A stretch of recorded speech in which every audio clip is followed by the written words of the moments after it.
Ambassador Jiwon Park stood in the great chamber of the Galactic Council and felt small. She always felt small here. The chamber was built for beings much larger than humans. The ceiling stretched up so high that clouds sometimes formed near the top. The seats around her held creatures from 100 different worlds, and most of them looked down at the human section with cold eyes. Today marked 200 years since Earth joined the Council. There should have been celebrations. There should have been speeches about friendship and progress. Instead, Jiwon watched as the Council discussed the destruction of the colony ship Bright Hope like it was a minor traffic accident. 50,000 humans had died 3 weeks ago. 50,000 men, women, and children who were traveling to a new world. The Vryn Empire had blown their ship apart without warning. When Earth demanded justice, the Vryn said the ship had crossed into their territory. They called it a border violation. They called it necessary. "The matter is settled," Council Prime Velthar announced from his massive throne. He was old, older than human civilization itself. His skin looked like ancient stone, gray and cracked. The Vryn Empire acted within their territorial rights. The human colony ship should not have been in that region of space. Jiwon felt her hands shake. She pressed them flat against the table in front of her. "Prime Velthar, with respect, that region of space is unclaimed. It has been unclaimed for 300 years. We checked the maps. We followed every rule. The maps are old," a Vryn counselor said. His name was Terex, and he smiled as he spoke. "We claimed that territory last year. Perhaps humans simply did not notice." Several aliens in the chamber made sounds that Jiwon had learned to recognize as laughter. Her translator device buzzed against her ear, turning their alien sounds into mocking chuckles. Captain Minho Choi sat beside her. He was the commander of Earth's defense fleet, though fleet was a generous word. Humanity was allowed only 50 military ships, 50 ships to protect 200 colonies across dozens of star systems. Minho's jaw was tight. She could see him counting silently to 10, trying to control his anger. Dr. Yoonji Kim sat on Jiwon's other side. She was younger than both of them, barely 30. But she understood alien cultures better than anyone Earth had. She had spent 10 years studying council species, learning their customs and languages. Right now, her face was pale. She looked like she might be sick. "Prime Velthar," Jiwon tried again. 50,000 people. Families. Children. They were civilians. Even if there was a territorial dispute, the Vryn could have warned them. They could have turned the ship away. Instead, they destroyed it. "Humans are emotional," another counselor said. This one was a Zell, a species that looked like floating jellyfish made of light. "This is why your species struggles on the council. You react with feelings instead of logic.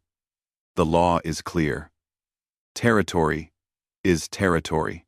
"We've been on this council for 200 years, Minho said. His voice was hard. "In that time, we've followed every rule. We've accepted every limitation. We've shared our art, our music, our culture. We've sent our soldiers to fight in council wars. And what have we received?" "You received the honor of joining civilized space," Velthar said. "Grateful?" Jiwon stood up. Around the chamber, aliens shifted in their seats. Humans didn't usually stand during council sessions. It was considered aggressive. "Our people are dying, and you tell us to be grateful? And time. Our people." "Sit down, Ambassador Park," Velthar said. "You are making a scene." Jiwon looked around the chamber. 200 years. For 200 years, humanity had tried to be good members of the council. They had agreed to limit their expansion. They had agreed to share their technology freely while other species kept their secrets. They had agreed to let the council approve every new colony, every new ship, every new treaty. And in return, they got this: contempt, mockery. She thought about the messages she had received over the past 3 weeks. Families asking when their loved ones' killers would be punished. Children asking why their parents weren't coming home. She thought about the memorial service she had attended last week, where they read 50,000 names out loud. It took 16 hours. No, Ji-won said quietly. Excuse me? Velthar leaned forward. I said no. I will not sit down. And I will not be silent. Ji-won reached into her jacket and pulled out a datapad. Her hands were steady now. I am here, on behalf of the government of Earth and all human colonies, to deliver a formal statement. The chamber went quiet. Even the aliens who had been laughing stopped. Ji-won touched the datapad and her words appeared on every screen in the chamber. She had written them last night, alone in her quarters. She had rewritten them a dozen times. Now she read them aloud. 200 years ago, humanity came to the Galactic Council seeking friendship. We hoped to learn from older, wiser civilizations. We hoped to build a better future together. We accepted your rules. We accepted your restrictions. We believed that being part of something larger than ourselves was worth any price. She paused, looking around the chamber. We were wrong. The price is too high. We have given everything and received nothing but disdain. Our people die, and you laugh. Our colonies struggle, and you place more rules on us. Our artists create beauty, and you call it primitive. Our soldiers fight your wars, access, and you call us violent. Ambassador Park, I must warn you, Velthar began. You don't need to warn me, Prime. I'm done listening to warnings. I'm done listening to rules that only apply to humans. I'm done watching my people suffer while you congratulate yourselves on your civilization. Ji-won's voice grew stronger. Effective immediately. Humanity withdraws from the Galactic Council. We resign our seat. We will no longer follow Council law. We will no longer seek Council approval. We will no longer participate in Council trade, or Council wars, or Council anything. The chamber exploded with noise. Aliens were shouting in 100 different languages. Her translator couldn't keep up. It just buzzed with static. Velthar raised one massive hand, and the noise stopped. You cannot leave the Council, he said. No species has ever left the Council. Then we will be the first, Ji-won said. Goodbye, Prime Velthar. Goodbye, Council. Humanity is going home. She picked up her datapad and walked toward the exit. Minho and Unji followed her. Behind them, the aliens started laughing again. She heard someone say, "They'll be back in a month," begging. Someone else said, "Humans can't survive without us." Let them laugh, Ji-won thought. Let them think we're weak.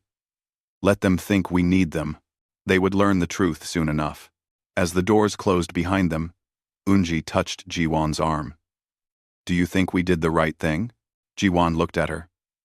I think we did the only thing. We've been quiet for too long. We've been polite for too long. It's time they learned what humans are really capable of. What now? Minho asked. Now we go home, Ji-won said. And we prepare. For what? For everything. 6 months had passed since humanity left the Council. Admiral Hyun Lee stood on the bridge of the warship Defiance and studied the tactical display. He was 60 years old. Old enough to remember when humans first joined the Council. Back then, everyone thought it was the beginning of a golden age. Now, he knew better. Admiral, all ships are in position, his tactical officer reported. The officer was young, barely 25. Too young to be fighting a war, Hyun thought. But then again, he had been even younger when he fought in his first battle. Good. Maintain radio silence. The Vryn Empire had made a mistake. They thought humanity was weak now, cut off from the Council. They thought human colonies would be easy targets. They had already destroyed one human outpost last week, killing 8,000 people. Now they were coming for Outpost Talus, which housed 30,000 colonists. What the Vryn didn't know was that Outpost Talus wasn't really an outpost anymore. It was a trap. Movement on sensors, the tactical officer said. Vryn fleet, dropping out of faster-than-light travel. Counting. 40 ships.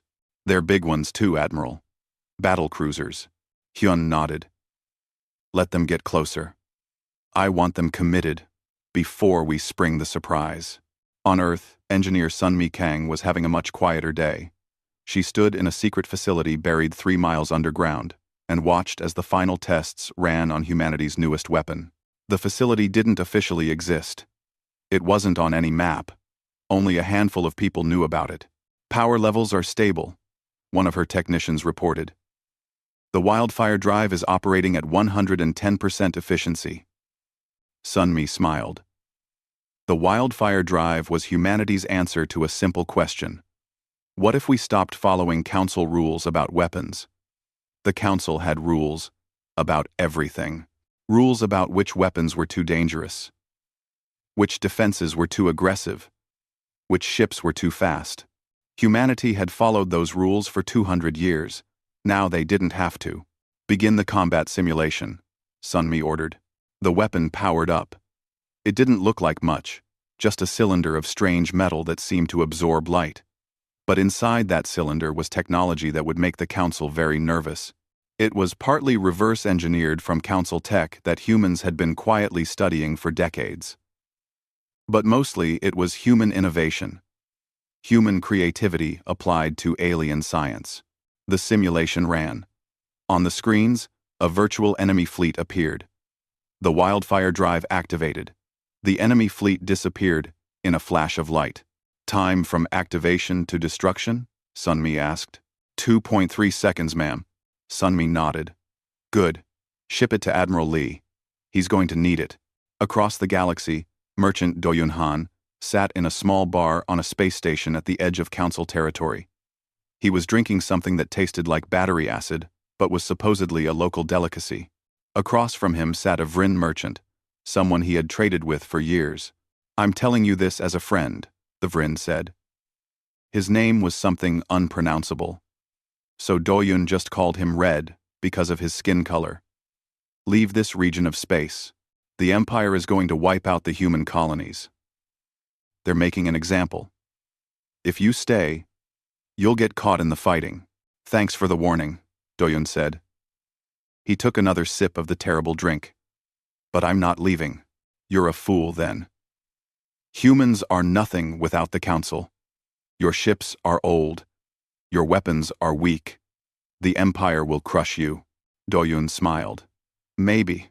Or maybe the Empire doesn't know humans as well as they think. What does that mean? It means you should watch the news feeds tomorrow. Something interesting is going to happen.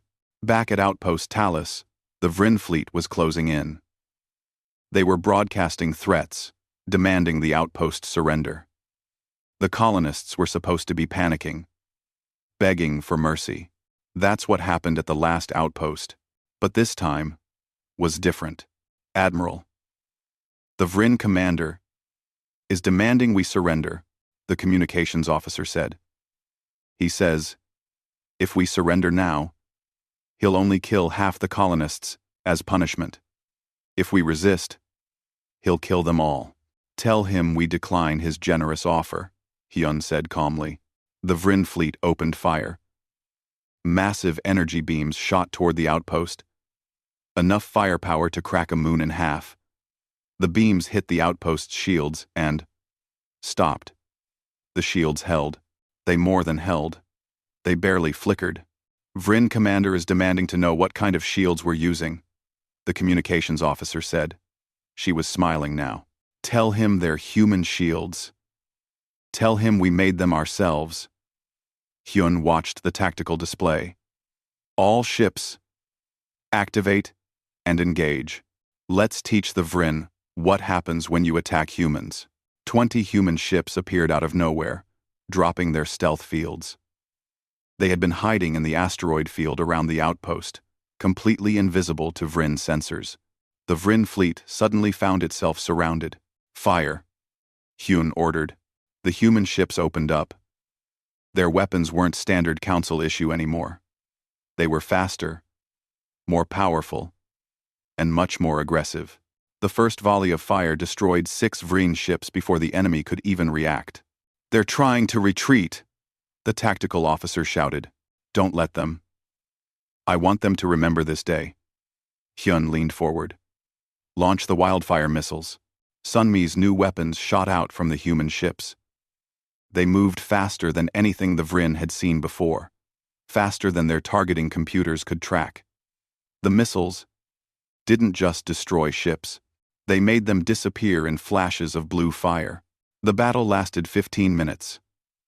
When it was over, 24 Vryn ships were gone. The remaining 16 were limping away, badly damaged and leaking atmosphere. Hyun opened a channel to the Vryn commander. "Tell your empire this. Every human life is precious to us. Every time you kill one of our people, we will take 10 of yours. Every time you attack one of our colonies, we will destroy one of your fleets. You wanted war with humanity. Now you have it." He cut the channel and turned to his crew. "Send a message to Earth. Tell them Phase 1 is complete. The Vryn know we can fight back now." On Earth, President So-Yeon Lim received the message from Admiral Lee. She was in the war room, surrounded by military advisors and politicians. Everyone was waiting to hear if the plan had worked. "The Vryn fleet is retreating," an aide announced. "Admiral Lee reports minimal human casualties. The outpost is secure." "Vryn?" The room erupted in cheers. So-Yeon let herself smile for a moment. Then, she raised a hand for silence. "This is just the beginning," she said. "The council thinks we're weak. They think we'll come crawling back, begging to be let back in. We need to show them they're wrong. We need to show them that humans don't need the council. We need to show them what we can do on our own." "What are your orders, Madam President?" a general asked. "Send messages to all human colonies. Tell them to cut all ties with council species. No trade. No communication. Nothing. We're going dark. Let the council wonder what we're doing. Let them worry. And our military forces, put them on high alert. The Vryn won't give up after one defeat. They'll come back with more ships. But so will we." So-Yeon looked around the room. "For 200 years, we played by their rules. Now we play by ours." Back in the bar, Do-Yoon's data pad buzzed with a news alert. He looked at it and smiled. The headline read, "Vryn fleet destroyed by human forces. Empire vows revenge." "See?" he said to Red. "I told you something interesting would happen." The Vryn merchant looked at the news feed, his skin turning a darker shade of red. "This is impossible. Humans don't have technology like this." "We do now," Do-Yoon said. He finished his drink and stood up. "You should go home, Red. Tell your empire to leave humans alone. Tell them we're done being pushed around. Tell them the universe just changed." He walked out of the bar, leaving the Vryn merchant staring at the news feeds in shock. Outside, the space station was buzzing with activity. Word was spreading fast. Humanity had won its first battle, and everyone in the galaxy was starting to realize that the humans who left the council weren't the same humans who had joined 200 years ago. They were something new. Something dangerous. Something the galaxy had never seen before. They were humans with nothing left to lose. 1 year after leaving the council, Merchant Captain Ji-Soo Yoon guided her ship through a crowded spaceport that didn't exist on any official map. The port was built into a massive asteroid, hidden in a region of space that the council had written off as worthless centuries ago. But the council was wrong. The space wasn't worthless. It was home to dozens of species that the council had never bothered to help. "Captain, we're getting hailing requests from 17 different ships," her communications officer said. "They all want to trade." Jisoo smiled. "Tell them to form a line. We'll meet with each one. And remind them, humans trade fair." Her ship, the Merchant's Dream, was loaded with goods that would seem ordinary to council species, but were precious to these forgotten worlds. Medicine that actually worked. Tools that didn't break. computers that were simple to use. And best of all, humans were willing to teach others how to make these things themselves. That was the secret that was changing everything. Humans didn't just sell technology. They shared it. In a meeting room carved from the asteroid itself, Jisoo sat across from a delegation of Kelix traders. The Kelix looked like giant beetles, with shells that shimmered in rainbow colors. Their world had been dying from a plague for 30 years. The council had offered to sell them medicine, but the price was too high. Most Kelix couldn't afford it. "We brought samples of the medicine," Jisoo said, sliding a container across the table. "This should be enough to treat 1,000 people. And we brought something better. The formula? To make it yourself." The lead Kelix trader's antennae quivered. "The formula? You're giving us the formula? Why not? Sick people need medicine. You shouldn't have to buy it from us forever. Make it yourself. Treat your people." Jisoo leaned back. "All we ask in return is that if you develop something useful, you share it with us too." The Kelix were silent for a long moment. Then the lead trader made a sound like wind chimes. Jisoo's translator told her it was laughter, but the happy kind. "The council would never do this," the trader said. "They guard their knowledge like treasure." "We're not the council," Jisoo said simply. Across human space, similar conversations were happening on 100 different worlds. Diplomat Kwon-Oh was on a planet called Terrace, meeting with refugees who had fled from council territory. Terrace was poor and cold, but it was far enough from council space that people could be free here. "We can't offer you much," Kwon said honestly. "We're still building ourselves up after leaving the council, but we can offer you protection. Any species that joins the Free Trade Union gets the protection of the Human Defense Fleet." A Terrace elder looked skeptical. "Why would humans protect us? What do you get from it?" "Friends," Kwon said. "Allies. Partners. The council rules through fear and control. We're trying something different. We're building a network based on cooperation. And if the council attacks us for joining you, then they'll have to go through us first. And after what happened to the Vryn fleet, most council species are thinking twice about fighting humans." The news about the Battle of Outpost Talus had spread throughout the galaxy. The council had tried to suppress it, but information always leaked. Everyone knew now that humans had destroyed a Vryn battle fleet with minimal losses. Everyone knew that human technology was more advanced than anyone had expected. What most people didn't know was how much more advanced it really was. Dr. Taemin Co. stood in a medical research station orbiting a human colony world and looked at the results of his latest experiment. He was trying to cure a disease that affected the Kelix, the same plague that Jisoo was delivering medicine for. But Taemin wanted more than a treatment. He wanted a permanent cure. "The gene therapy is working," his assistant reported. "In test subjects, we're seeing complete elimination of the plague markers within 3 days. Side effects? None that we can detect. The therapy is clean." Taemin nodded. "Good. Package the research and send it to every Kelix colony. Don't charge them anything. Just send it." His assistant looked confused. "Sir? This research cost us millions of credits. Shouldn't we at least ask for something in return?" "No. The Kelix are suffering. We can help them. That's enough." Taemin smiled. "Besides, generosity pays better dividends than greed. The Kelix will remember this. When we need friends, they'll be there." He was right. Within a month, Kelix colonies across the galaxy were declaring their support for the Free Trade Union. They offered their ships for trade, their worlds as safe ports, and their loyalty to humanity. Other species watched and took note. The council was watching too. In the great chamber where Jiwon had given her final speech a year ago, Council Prime Velthar was listening to troubling reports.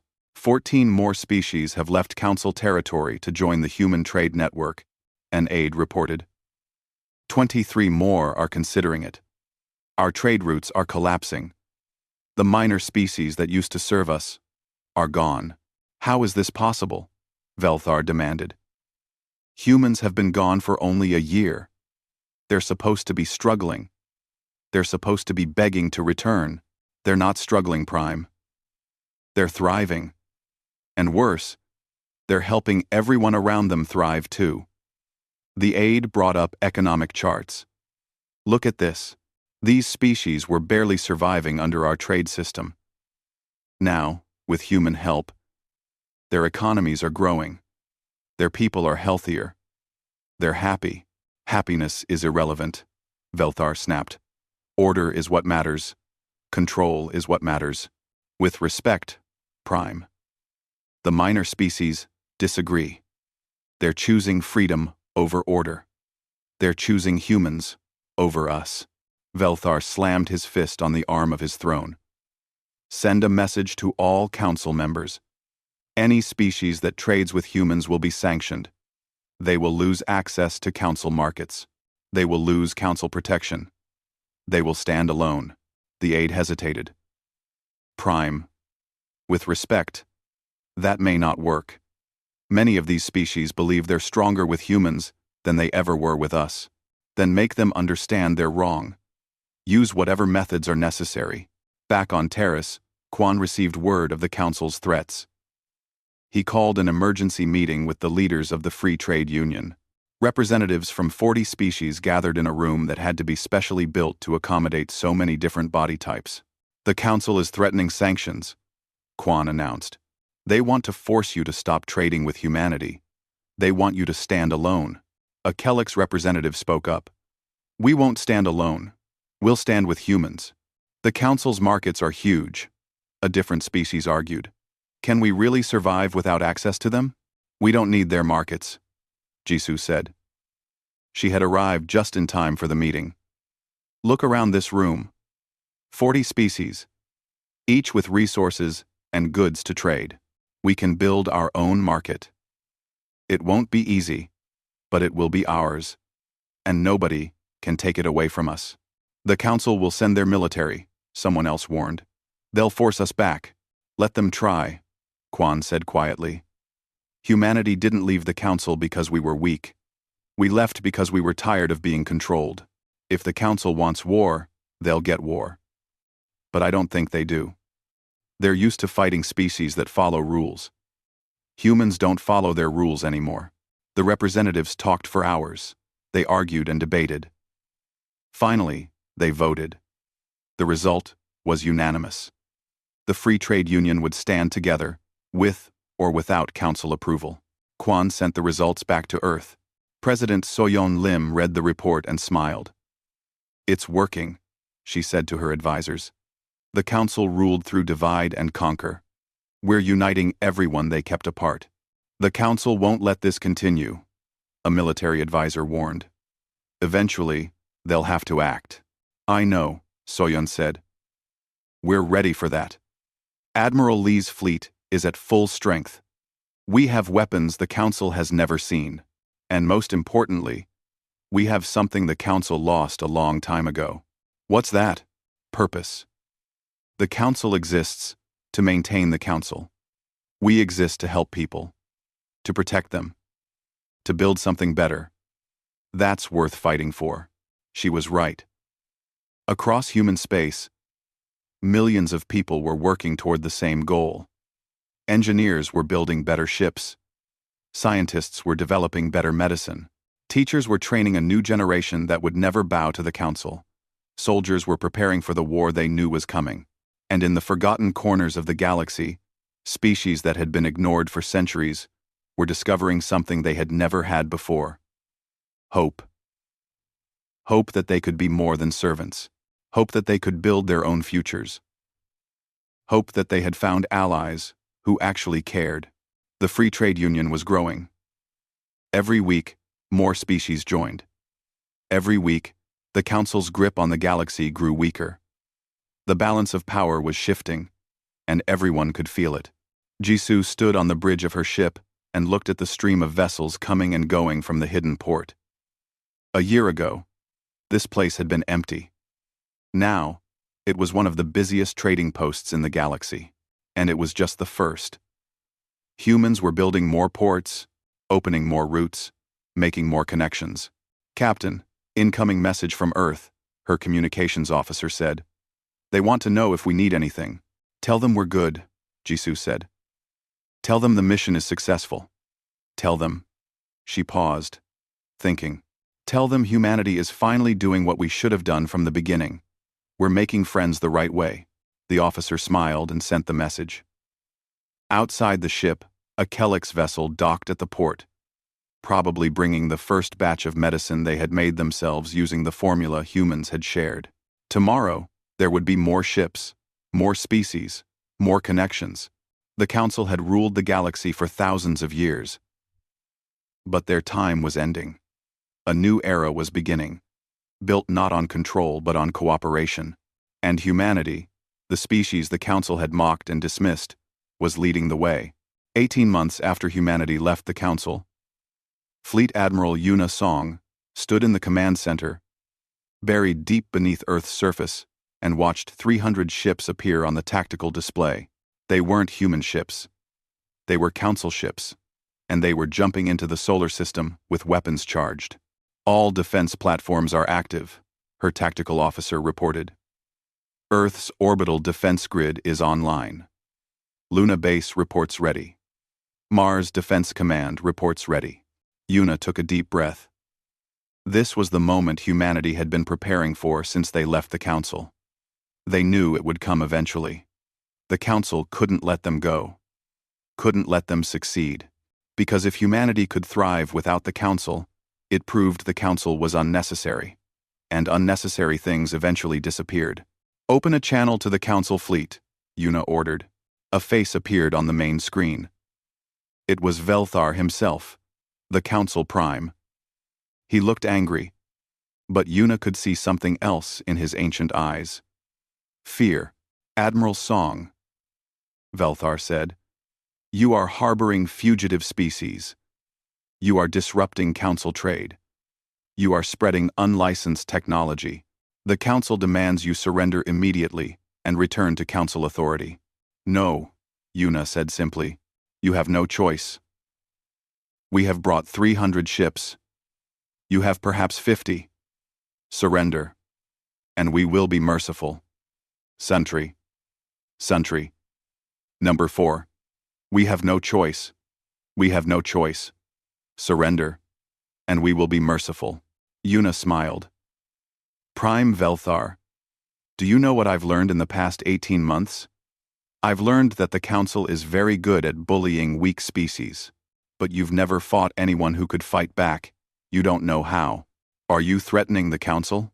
No. I'm explaining reality. You came here to force us to obey. But we don't obey anyone anymore. If you want Earth, you'll have to take it. And I promise you, the cost will be higher than you can imagine. You're bluffing. Our intelligence says you have only 50 ships. Your intelligence is wrong. But even if it wasn't, do you really think we'd leave Earth undefended? We've had 18 months to prepare. We've built things you can't imagine. We've deployed weapons that don't follow Council rules, because we don't follow Council rules anymore." Velthar's eyes narrowed. "Last chance, Admiral. Surrender or be destroyed. I'll give you a last chance too, Prime. Leave our system now. Go home. Tell the Council that Earth is off limits. Do that, and nobody dies today." "You're a fool," Velthar said. "Attack!" The Council fleet surged forward. 300 massive warships, each one larger than anything humanity had built while they were Council members. They opened fire with enough energy to melt continents, and every single shot stopped short. The defense grid that humanity had built around Earth wasn't just strong, it was revolutionary. Instead of traditional shields, human engineers had created something new. They called it a cascade field. Energy weapons hit the field and scattered, their power spreading out across the entire grid instead of hitting one point. The more shots that hit, the stronger the field became. "Their weapons aren't even scratching us," the tactical officer reported with surprise. "Good. Let them waste ammunition. Charge the torch ships." On Earth, Intelligence Director Hajun Nam watched the battle from a different command center. His job wasn't to fight the Council fleet. His job was to watch what happened after. Because this battle wasn't just about defending Earth. It was about sending a message to the entire galaxy. "Are the broadcast systems ready?" he asked. "Yes, sir. Every major news network in the galaxy is about to get a live feed." "Good. Make sure they see everything. I want every species in Council space to watch this." In the space above Earth, the Council fleet was discovering that their weapons weren't working. Velthar was screaming orders, demanding his captains find a weakness in Earth's defenses. But there was no weakness. Humanity had built the defense grid with one purpose: to make Earth impossible to conquer. "Prime, our weapons are ineffective," a captain reported. "We need to retreat." And, "No, we are the Council. We do not retreat from primitives." Velthar turned to his weapons officer. "Use the planet crackers. If we can't take Earth, we'll destroy it." Planet crackers were weapons the Council wasn't supposed to have. Weapons that broke every treaty, every law the Council claimed to uphold. They were designed to destroy entire planets, turning them into asteroids. The Council had sworn they would never use such weapons, but they had them anyway, and now they were activating them. "Admiral, we're detecting planet cracker charges," the tactical officer said, her voice shaking. "3 of them. They're targeting Earth, Luna, and Mars simultaneously." Yuna felt cold. Planet crackers took time to charge, but once they fired, nothing could stop them. Each one could destroy a world in seconds. And the Council had 3 of them pointed at humanity's home. "How long until they fire?" Yuna asked. 90 seconds. Launch the torch ships. All of them. Target the 3 planet crackers first, then the command ships." Across Earth's orbital space, hundreds of small vessels suddenly appeared. They had been hiding, invisible to sensors, waiting for this moment. The torch ships were humanity's answer to overwhelming force. They were simple: a basic frame, an AI pilot, and a drive that could accelerate to impossible speeds. They were also carrying the most powerful explosives humanity had ever created. The torch ships lit up their drives and screamed toward the Council fleet. They moved so fast that the Council's targeting systems couldn't track them. So fast that by the time the Council realized what was happening, it was too late. The first torch ship hit a planet cracker, and both vanished in a flash of blue light. The explosion was so bright that it outshone the sun for a moment. The second and third followed within seconds. The planet crackers were gone, turned into expanding clouds of superheated gas. But the torch ships didn't stop. Hundreds more were diving into the Council fleet, targeting command ships, carriers, anything that looked important.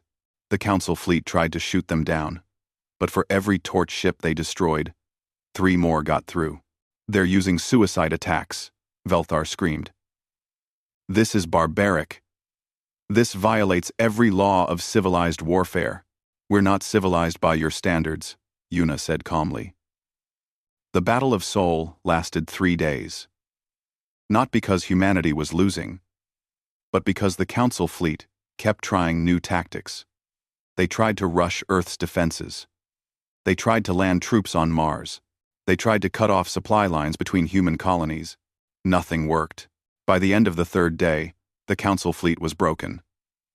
120 ships had been destroyed. The rest were damaged, limping, barely functional. They retreated to the edge of the solar system and waited for orders. Velthar appeared on screen again. He looked old now, older than before. "You have won this battle," he said quietly. "But the Council is vast. We will return with more ships. Stronger ships." "No, you won't," Yuna said. She gestured to Hajun. Hajun activated the broadcast. Suddenly, on every screen across the galaxy, footage of the battle appeared. Not edited, not censored. The raw truth. The galaxy watched as the Council brought planet crackers to Earth. Weapons designed to commit genocide. Weapons the Council had sworn they would never use. And the galaxy watched as humanity destroyed those weapons and defeated the Council fleet. "You came to our home with genocide weapons," Yuna said. Her words were being heard on 1,000 worlds. "You tried to destroy Earth because we wouldn't obey you. Because we dared to be free. The whole galaxy is watching now, Prime Velthar. They see what the Council really is. They see what happens to species that stand up to you. You can't." Velthar struggled to find words. "We already did. And now, every species in the galaxy knows the truth. The Council isn't a government. It's a prison. And we just showed everyone that the guards are weaker than they pretend to be." Yuna cut the connection. On the command center screens, she could see the effects rippling out across the galaxy. News networks were broadcasting the footage. Social networks were exploding with commentary. And on dozens of Council worlds, protests were starting. The Council had always maintained control through fear and the illusion of overwhelming power. Humanity had just shattered that illusion. "Admiral, we're receiving messages from across the galaxy," the communications officer said. "Over 100 species are declaring independence from the Council. They're asking to join the Free Trade Union." "Tell them we accept," Yuna said.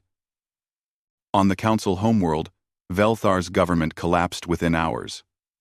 The Council representatives called an emergency session and voted him out of power. The Council itself split into factions, each arguing about what to do about humanity, about the rebellions starting across Council space, about everything they had taken for granted for thousands of years. President Soyeon Lim watched the news feeds from Earth and allowed herself a moment of satisfaction. Then she got to work. There was so much to do. Hundreds of species needed help. The galaxy was changing, and humanity had to guide that change. She thought about Ji-won Park's speech 18 months ago.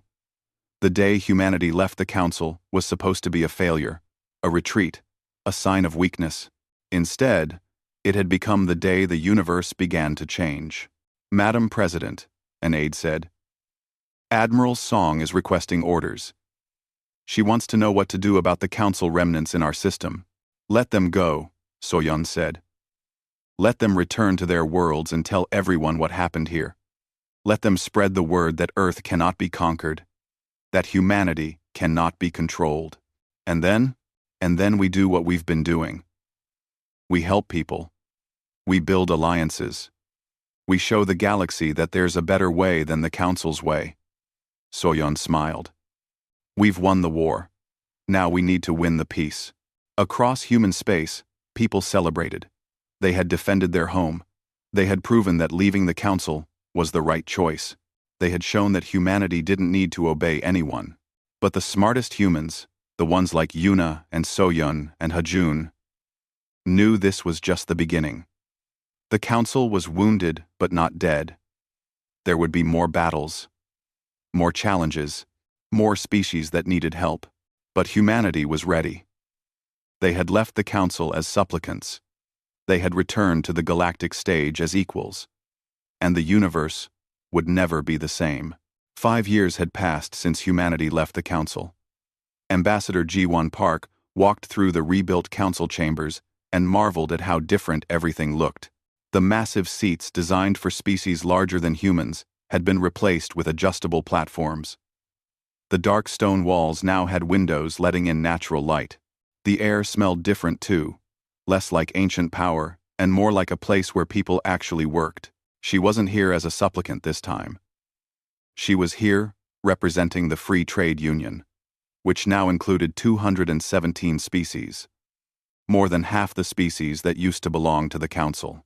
"Ambassador Park," a voice called. She turned to see Chairperson In-ho Bae approaching. He was human, elected just 6 months ago to lead the reformed Council. The old Council Prime system had been abolished. Now representatives were elected and served limited terms. Real democracy instead of eternal rule. "Chairperson Bae," Ji-won said with a smile. "How are the reforms going?" "Slowly. Changing a government that's existed for thousands of years isn't easy. But we're making progress." In-ho gestured around the chamber. Three major powers now instead of one, council ruling everything. It's messy, but it's working. Jiwan nodded. The galaxy had reorganized itself after the Battle of Sol. The reformed council was smaller now, made up of species that wanted to maintain some kind of central authority. The Free Trade Union, which humanity helped lead, was a loose alliance, focused on open trade and cooperation. And the independent worlds chose to remain alone, not joining either group. It wasn't perfect, but it was better than before. The session is starting soon, Inho said. Are you ready? As ready as I'll ever be. They entered the main chamber together. It was full of representatives from all three power groups. Today they were discussing a joint exploration mission to a region of space nobody had ever explored. It would be the first time all three groups worked together on something this big. Jiwan took her seat. Next to her was Captain Minho Choi, now retired from the military and working as a civilian advisor. On her other side was Dr. Eunji Kim, who had spent the past 5 years running cultural exchange programs that brought different species together. This is strange, Minho whispered. 5 years ago, we stormed out of here. Now we're back, but as equals. Not just equals, Eunji corrected quietly. As leaders. Half the species here followed humanity's example. They left the council because we showed them it was possible. The session began. A representative from the Reformed Council proposed the exploration mission. A representative from the independent worlds raised concerns about resource allocation. Jiwan listened carefully, waiting for her turn to speak. Across the galaxy, the effects of humanity's departure were still rippling outward. On a remote space station, Merchant Captain Jisoo Yoon was training young traders from a dozen different species, teaching them not just how to trade, but how to trade fairly. The old way was to find the desperate and exploit them, Jisoo explained. The new way is to find what people need and help them get it. You make less profit per transaction, but you make more friends. And friends are worth more than credits. A young Kelix trader raised a claw. But Captain Jisoo, what if someone tries to cheat us? The galaxy isn't all friendly now. No, it's not. Jisoo agreed. There are still pirates, still criminals, still species that think the old way was better. But there are more good people than bad. And if you build a network of good people who help each other, the bad people lose power. She thought about how different things were now compared to 5 years ago. Back then, trading meant constantly watching your back, constantly worried about being cheated or robbed. Now, there were free trade union patrol ships that kept the major routes safe. There were treaties that protected merchants. There were courts that settled disputes fairly. It wasn't perfect. Crime still existed. But it was so much better than before. On Earth, Fleet Admiral Yuna Song was giving a speech to new cadets at the military academy. Among them was a young woman named Narration, who was top of her class. Nari had been born the year humanity left the council. She couldn't remember what it was like when humans were second-class citizens in the galaxy. You are the future of humanity's defense forces, Yuna said to the assembled cadets. But remember, we don't fight to conquer. We don't fight to control. We fight to protect. We fight to defend those who can't defend themselves. The galaxy doesn't need another council trying to rule everything. It needs partners working together. After the speech, Nari approached Yuna. Admiral, can I ask a question? Of course, Cadet. My professors say that 5 years ago, humanity was weak. But we defeated the council fleet. How is that possible? Yuna smiled. We weren't weak, Cadet. We were restrained. There's a difference. For 200 years, humanity followed council rules. We limited our weapons, our ships, our expansion. We did this because we believed cooperation was better than conflict, and we were right about that. But when the council tried to destroy us, we stopped restraining ourselves. We showed them what humans can do when we're not held back by someone else's rules. So we were always strong? We were always capable. Strength isn't just about weapons and ships. It's about determination, creativity, the willingness to stand up for what's right even when everyone says you're wrong. Yuna looked at the young cadet. You're part of the first generation that grew up free. You'll never know what it's like to be looked down on, to be told you're inferior. That's what we fought for. That's what we protected. Nari saluted. I won't let you down, Admiral. I know you won't. Back in the council chambers, the discussion about the exploration mission was getting heated. Some representatives worried about the cost. Others worried about who would lead the mission. A few still had old prejudices against working with certain species. Jiwan finally stood to speak. I understand everyone's concerns. This mission is expensive. It's risky. And yes, working together is hard. But 5 years ago, I stood in this chamber and told the council that humanity was leaving. I did that because we were tired of being treated as inferior. Tired of rules that only applied to us. Tired of giving everything and receiving nothing. She paused, looking around the chamber. But leaving wasn't enough. We had to show the galaxy there was a better way. We had to prove that cooperation works better than control. That sharing is stronger than hoarding. That diversity makes us stronger, not weaker. And you know what? We were right. The Free Trade Union is thriving. Species that were dying under council rule are now healthy and growing. Economies that were stagnant are now booming. A representative from the Reformed Council stood. Are you saying the council was wrong about everything? No, Jiwan said. The council was right about one thing. The galaxy needs cooperation. We can't survive alone. But the old council tried to force cooperation through control. That doesn't work. Real cooperation has to be voluntary. It has to be based on mutual respect and shared benefit. She gestured to the proposal on the screen. This exploration mission is a test. Can we work together as equals? Can we share the risks and rewards fairly? Can we put aside old grudges and build something new? I believe we can. Humanity believes we can. That's why we're here. The chamber was silent for a moment. Then a representative from the independent world stood. The ambassador is right. If we can't work together on something like this, how can we face the challenges ahead?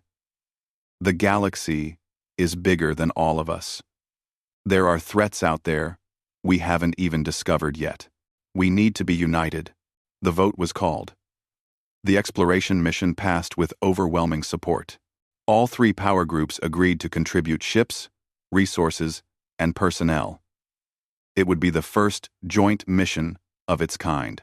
After the session, Jiwan found herself surrounded by representatives wanting to talk. They asked about human technology, about the Free Trade Union, about how to solve problems in their own territories. She answered patiently, remembering when nobody in this chamber would listen to her. Later, she met with Minho and Unji at a cafe near the council building. It was a human-style cafe, one of hundreds that had opened across the galaxy in recent years. Apparently, other species really liked coffee. Hard to believe it's been 5 years, Minho said, sipping his drink. Sometimes it feels like yesterday, Yunji said. Sometimes it feels like a lifetime ago. Do you ever regret it? Jiwan asked. Walking out that day? Never, Minho said immediately. Best decision we ever made. Agreed, Yunji said. Look at what we've accomplished. Look at how many lives are better because we had the courage to leave. Jiwan nodded. She thought about Ambassador Velthar, the old council prime. He had died 2 years ago, disgraced and forgotten. She didn't hate him. He was just a product of a broken system, a system that humanity had helped break for good. The exploration mission launches in 6 months, she said. Really? Unji looked surprised. Why? Because that's what humanity does now. We explore. We discover. We build. We're not trying to control the galaxy. We're trying to understand it. Jiwan smiled. Besides, someone needs to make sure everyone works together out there. On the day the exploration mission launched, representatives from all three power groups gathered to watch. The fleet was impressive. Ships from 40 different species, all working together. Human ships flew alongside reformed council vessels and independent world cruisers. Engineers from different species had worked together to design new systems. Scientists from different worlds would study whatever they found. Young cadet Narration was part of the mission. She stood on the bridge of the human ship Discovery and watched as the fleet prepared to jump to faster-than-light speed. Around her were crew members from 6 different species, all working together seamlessly. "Ready for your first deep space mission, cadet?" the captain asked. "Yes, sir," Nari said. "It's exciting." "It is. You're part of something historic, the first generation to explore the galaxy as partners instead of rivals." The fleet jumped. Stars streaked past. Humanity was heading into the unknown. But they weren't going alone. They had friends, allies, partners who trusted them, and who they trusted in return. Back on Earth, President Soyeon Lim watched the launch on a screen. She was older now, gray-haired, and planning to retire soon. But she felt satisfied. Humanity had achieved something incredible. They had left a prison and built a better galaxy. "Madam President," an aide said, "your successor is here for the briefing." Soyeon turned to greet the next president.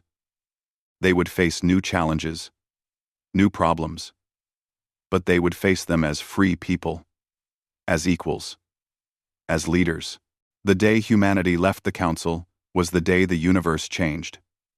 Not immediately, not all at once, but gradually, inevitably, the change spread. Old hierarchies crumbled. New partnerships formed. Species that had never spoken to each other became friends. Technology was shared instead of hoarded. Knowledge spread freely. The galaxy wasn't perfect. There were still conflicts, still problems, still species that clung to the old ways. But there was hope now. Real hope.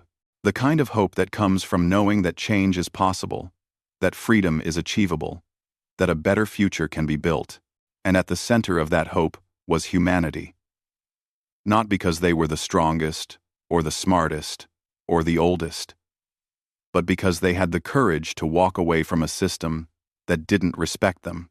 And in walking away, they showed everyone else that they could do the same.